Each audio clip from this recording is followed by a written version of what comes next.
Hi and welcome. With me I've got Alix. Do you want to say a little bit about who you are? Okay, so I'm Alix Digby West. I was originally called as a community outreach worker 11 years ago now, and the start of my journey was to set up a lone parents support group called Smile Connect. And it was through that journey that I sort of like had more of a realization of how Jesus's healing can happen in everyday life out in the community, and created different spaces for single parents to come together. And it was through all of that that I got reeled into a bigger project called the Powerhouse, which is looking to build a cultural and community centre focused on well-being and the creative arts. Fantastic. And Jackie, do you want to say a little bit about who you are? I sound like, do you ever remember Blind Date where Stella Black you say, what's your name and where do you come from? Except that was a very poor attempt at Liverpool. A little bit. Okay, well, I'm Jackie. I'm from Jackie Davies. I'm from Bristol. I have served as a minister in an Elim church a particular period of my life, and I've been involved in different things such as church planting and church leadership. I'm currently sort of not involved in church leadership, but I love sharing the gospel with people in sort of ways that I can. And sort of during the lockdown, we started a Sunday school out in a local park. When I say a Sunday school, really we just started telling Bible stories. And I'm always looking for ways and thinking about ways that we can engage with people, particularly in this climate and this changing climate. So for Christmas, what can we do? How can we be out there? You know, and I'm just kind of, always thinking about ways to get involved in sharing the gospel with Jesus and bringing others on that journey. Brilliant. And Andrew, do you want? Thank you. And yeah, that's fantastic. And Andrew, do you want to say a little bit about who you are and what you do? Oh, I think you're muted. I think you've muted yourself, Andrew. I muted myself because of the dog barking. A workman just turned up and I had to move rooms. I'm sorry about that. Yeah, I'm Andrew Leakey. I come from Poole and now living back in Poole. I was ordained as a pastor many years ago. I've been involved in church planting and establishing a number of churches in different parts of the country.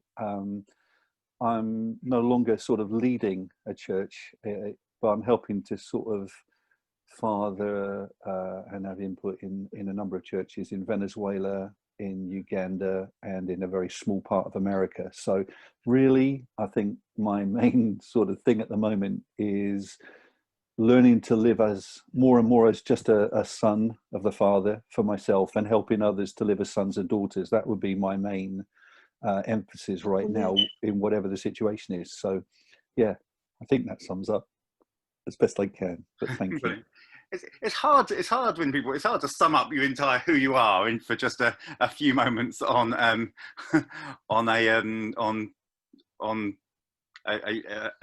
thing like this. But one thing we've been trying to do over the last couple of weeks is we've been looking at words, works and wonders, which is maybe not the best title, but the idea of mission or outreach or whatever you call it is best described by what we do, what we say, and actually the fact that God is the one who's actually orchestrating it all and involved in it all. And so we say words, works and wonders is a little bit of a thing saying what we do, what we say, what we do, and what God does. I wonder what your thoughts are on that as a sort of little concepts. Anyone of you want to jump in? Can I jump in? Go for it. Actually, for me, it's actually started with doing a lot of listening.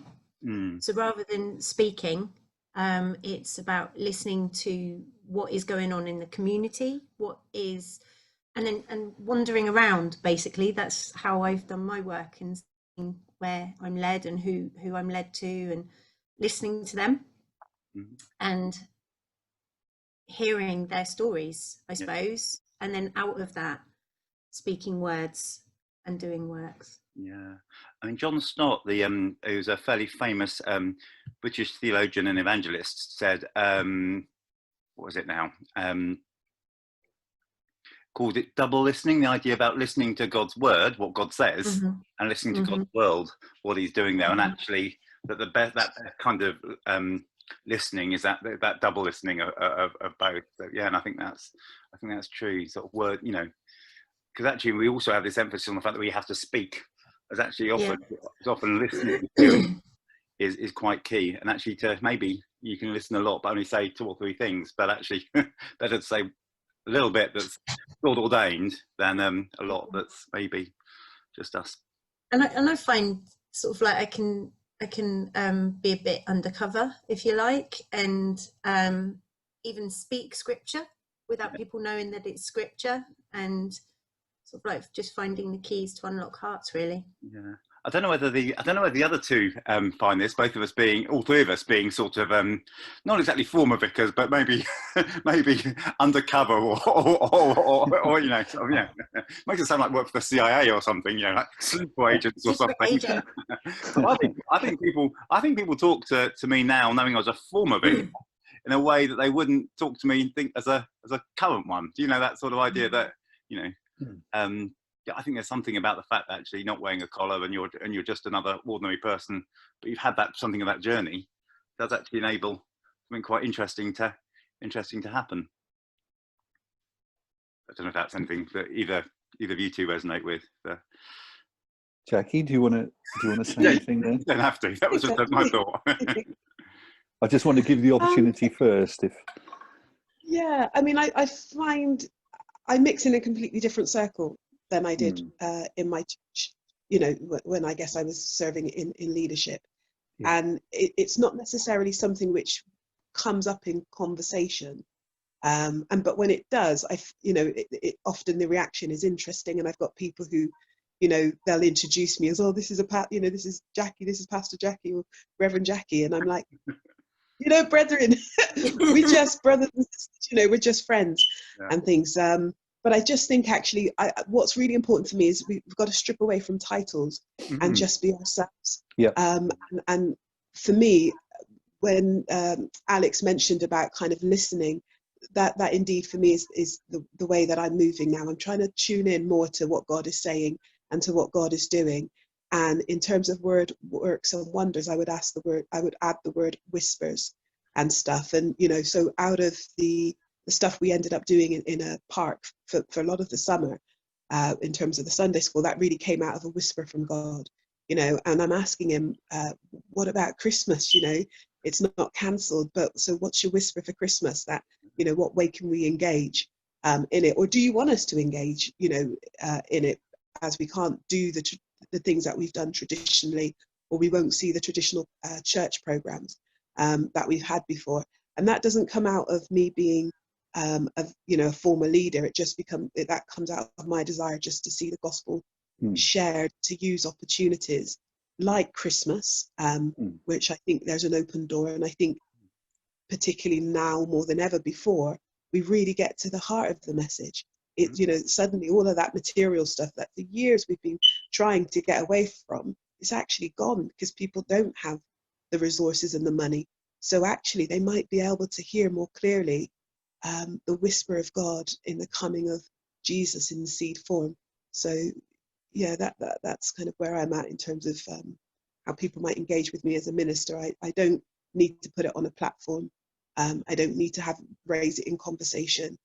I have no more authority than anybody else, you know, because the bottom line is we're all ordained and we're all citizens of the kingdom. There's a level. I love the fact that there's now a level playing field. I'm not, you know, there's a level playing field, you know. Man. Sorry, I was like, preach it, Jackie, brilliant. I think that's so true. And I love the whispers, actually, because there's something about that, that there's a verse that says, unless the Lord builds, then the labourers labour in vain. Unless the Lord builds a house, the labourers labour in vain. And actually, so often, you know, people are like, say, oh, this is a great project. They're doing it at HGB. This is such a great project. I went to a conference. This is a great project. Looked at this amazing resource. And you're like, well, you know, you have the one thing you haven't said is that you feel God's telling you to do it, and actually you're thinking, unless you know, I was asked at an interview what my vision was, and I was like, well, basically it comes from that little bit of John's Gospel where Mary says to the servants, do whatever he tells you. It's not a great fancy, you know, sort of 7 points plan all beginning and itty, but actually try and hear what God's saying and sort of do it. Yeah, what was it? I can't remember what the advert was, but it was one some drink. No, Nike, wasn't it? It was just do it, which I think is not a bad adage for mission, really. Yeah. So, anyone else got any thoughts on words, works, and wonders on that? Andrew, what do you reckon? Yeah, I mean, I totally agree with what you're all saying. It is learning to be citizens of the kingdom and sons of the Father, daughters of the Father. That's really what we need to help the whole church understand, rather than looking to celebrities, if you like. We need to celebrate the individual and the body rather than celebrities. Yeah, is that right? I said that, yeah. And for me, I mean, because we're talking about wonders, you know, I think the whole supernatural thing, I remember one of the most beautiful things that's happened to me, and by the grace of God, I've seen a lot of God doing miracles over the years, as I'm sure you have. But the most lovely thing I think that's happened to me, or one of the most lovely things, was actually at a wedding. And it wasn't a Christian wedding. There was nothing about God in it at all. And it was one of my cousins, second cousins, who was getting married, and we'd gone through the whole thing. It was actually really lovely, really beautiful, and we obviously were invited to be there. And right at the end, I hadn't had a chance to say goodbye to 3 of my girl cousins who were there. We were shooting off. I said to Chris, I've got to go to the other side, and the reception was there. Everyone was drinking and having fun and so on. I said, I've got to go and say goodbye. And she said, oh, that's another hour then. And I went, no, I've just got to go and say goodbye. She knows me too well. So I literally went to say goodbye. And one of my cousins said, I've been watching you on Facebook. And I think she never, you know, she didn't really comment on there. She said, I've been watching you. You're into this healing thing, aren't you? And I went, well, I do pray for healing for people. And she said, well, I've got this problem. Anyway, it went from there, and she let me pray. Well, God didn't heal the thing she was asking for, but he did heal literally right there. Something had been causing her problems and stopping her from working. Actually, it was something quite different. He healed her on the spot. And then her sister said, can you do that for me too? And I said, well, and it was a standing start. You know, there was no worship, nothing. And I'm going, God, if you don't turn up now, I'm in trouble. You know, it's about him. You know, it's reliance on him in it. And so I prayed for her, and she was shocked. She was a bit drunk at the time and was being a bit flirty, even with me. And I was a cousin, you know what I mean? And the Lord just touched her and healed her wrist. And she just had a operation. Then the third one, who was the youngest, who went from the oldest to the middle to the youngest, couldn't move her neck. She could do this, but not the other way. And I said, well, how did you do that? And she said, well, I was 30 and I was doing a handstand. I did my neck in. We're like, well, that was brave, doing that at 30. But prayed for her and just I just said, look, I'm going to invite Jesus to come and declare this is just a kingdom of heaven, and going to break the power of trauma in your neck. And we just invite the Lord to come. We did. And she went, like, whoa, everybody went, whoa. And the guys had their backs turned to me on purpose, you know, because they're not going to get involved. And her son turned around and nearly dropped his beer. His mouth dropped over. He said, Mum, you can't do that. And she said, I can now. And another of my cousin's husbands was there with his back. And she said, how did you do that? And he said, and he's not a believer either, he said, it's just being a channel, isn't it, Andrew? And I went, you're dead right. And then they said, would anyone else like prayer? You know, and the guys go, no thanks. They all turned away. But I walked out of there on air, and I was totally stunned, because all I did was go and say goodbye, and they brought it up. God came in, and I go away feeling I've just been in the most amazing service, if you like. But it wasn't service, and we don't use that word. But you know, it was just amazing. And then you just remember again, we just be ourselves, be available, listen, be available to love people, and if we're open to God and what He wants to do, we can see more than we can dream sometimes. So, you know, so that was just a beautiful thing. And I could never forget that. It's still everything I've seen and seeing some stuff, that's one of the most beautiful things because of where it happened and who it happened to, you know, just incredible, really. So, and can I ask, Andrew, did you do that all under the hour? She said that's an hour gone. No, it was about, she was about right. It was about an hour or an hour and a half because she came and joined me, and then we just continued to talk and just couldn't miss the opportunity. So no, I'm afraid not. My wife knows me too well. She knows him too well too, and it was no, we were over an hour, I think, at that point. So Andrew, can I ask you why you don't consider that to be service? Oh no, I was saying what I meant was, you know how we call Sunday services and worship. That's what I mean. But I think it's being redefined, Andrew. Absolutely, but yeah, no. To those moments, because I think absolutely service was always meant to be when Christ showed up. Yeah, I think that's for me. It's like it's living out and serving. Yes, but as is a church service in an official with all the structure. Do you know what I mean? I'm just like, this was better for me than anything. So I'm totally on board with, you know, you're absolutely right. Spot on. Jackie, absolutely. Yeah, I think as the church, we've kind of like think that healing can only happen, and which is what you're saying, is that healing can only happen in the church service after you've worshipped, after, you know, you've repented and you've done your business with God, and then you can heal. And it's actually, it's almost like, well, actually you don't, as long as we're doing that regularly anyway, out of our love relationship, you don't need to go to a service to make it happen. And it taps into what we've kind of like been talking, Andrew, about and I think Andy as well, about the Celtic way, and that it's about, there's no separation between the sacred and the secular, that this is a holy moment, even though I'm sat in my friend's house. You know, everything's a sacred moment, and that's the point. And I even declared that to a friend that I visited recently, and I had deliberately not wanted to bring up God. I've been praying for her. I've connected with her online more than I did in real life a few years ago. I know her through the music community. And she brought God up, and we were talking, and I even stood in her kitchen in the middle of the New Forest going, this is a sacred moment, this is a holy moment, and this is with a non-Christian. She said, yeah, you're right. And it was just, and I think that, you know, people out in the world are seeing it a lot more than we realise as well. I think there's a real danger in the fact that we've done all our God stuff behind closed doors in buildings, rather than when you look at Jesus. That's what I mean. Him doing the God stuff. Occasionally he healed people in the temple. I mean, he healed the lady with the bad back and the man with the withered hand. But most of the people he healed on the streets, in the marketplace, where in the house, in the homes, you know, out and about. And actually, we seem to sort of make it very much almost like come to the hospital and get sorted at church, rather than actually that God's actually equipped all of us, and that normally that would end up being paid for by the ministry team, or at least the vicar or something. But all of us as Christians, all of us as followers of Jesus, can do it any place, any time, anywhere. The bit I find hard with that, if I'm honest, the bit that makes me more scared of the wonders bit, is actually it's that stepping into a risk. You're actually, you know, that sort of bit where you're, you know, it's I'm praying and I know that God wants to bless. But there's still a step. There's always that step of faith to say, actually, can I pray for you? Would you like me to pray for you?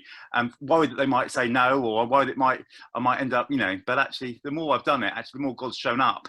But then I still get nervous about it. But I realise that's just part of being a human being. Looks like, was that a hand up, Andrew? Yeah, no, there was a couple of things. I just wanted to respond to that very briefly. First of all, I just wanted to say sorry to Jackie, because I didn't mean to talk over you. Forgive me for talking over you when you were talking. It's a bit different on Zoom, isn't it? And I should have kept quiet, let you finish before I responded. So first of all, forgive me for that. Secondly, in that event that I just described to you at the wedding, I mean, literally, I went across. When they asked me to pray, it was like that. It was total, quotes, risk. I didn't feel anything. It was just like, it was just a nice time. I didn't particularly feel the presence of God. I didn't particularly feel full of faith or anything like that. It was more like my prayer inside was really theological, you know, like, help, you know, God, show up, please come and do something. because I need you right now. And I'm thinking, God, I hope this works. You know, I mean, that sounds like a man full of faith, doesn't it? I hope this works, you know, and prayed and just waited, and he did it. And just more and more, I think when we realize it's not us that does it, and yet it is through us, I've seen more sort of fruit that way, really. But it all started with, absolutely. I remember what Wimber said. John Wimber used to say years ago, faith is spelled R-I-S-K. And it still holds true. It is, but you're risking it on God's faithfulness. Yeah. You're risking it on God's goodness, really. Brilliant. Fantastic. We probably need to come into lands. Anyone got anything burning they want to say as a sort of final sort of thought to go out with, a sort of inspiration to actually not just hear a few of us chatting about stuff, but to actually, encourage people to actually go and just do it as a night thing. So anyone got a thought or anything they'd like to close with? Jackie, you look like about to say something. I would just go back to where you said, unless the Lord builds the house, we labour in vain. Yeah. And God is rebuilding his temple. Amen. And here's the thing, it was never meant to be built by human hands, and that's what we made it. Yeah. We are the temple of God, and in him dwells all of God's glory, all of heaven's ability, and all of heaven's power. And so in this season, he's going to use us. And I tell you, Andrew, what you shared about the wedding, how like Christ is that? You know, the very first miracle he ever performed was at the wedding. You know, and so God is doing a new thing. He's prepared his bride. We're ready to go, and we just need to believe. You know, Sure. and it's not us on trial. Sorry, in terms of the issue about risk. At the end of the day, if God doesn't show up, well, that's his problem. Do you know what I mean? It's like he's the one. It's his name. Totally. It's not our name. Actually, it's not our name. That's Absolutely. you know, it's him. It's not that if you can't heal this, then well, I don't know what kind. You know, so he wants to honor his name. He wants to reveal himself. He's more desperate. So he just wants us to be available to him. But thank you so much, Andy, for putting this together. Really bless you. Yeah, thanks for inviting us. Yeah. And also, I just want to add to encourage others that are scared of stepping out and not wanting to take the risk. My experience, and I haven't done it a lot, and I'm also someone who gets a bit scared of stepping out, but from what I've seen, he tends to show up. I don't think that, and even if it's not, you can't see something happen there and then. Once somebody's gone away and processed or had a night's sleep, which is where stuff can also happen. He always does something, even if it's not totally. Yeah, it might not do it. You might not do it as the way we want, the way we expect, or the way we plan, because Jesus seems to like being unpredictable, really. But I guess it's trusting the fact that God will be working because He's good. He's good. Yeah. Anyway, we're almost running out of time. So bless you guys, and thank you so much for this. Alix, you too. Yeah, and you, Jackie. Lovely to see you, Jackie. Yeah, bless you guys, and thank you so much for this. Okay. And we'll edit it together, and I'll send it over to you. And then take care. Thanks, Andy. Brilliant. Thanks, Alix. Andy. Bye. See you soon. Bye. Bye.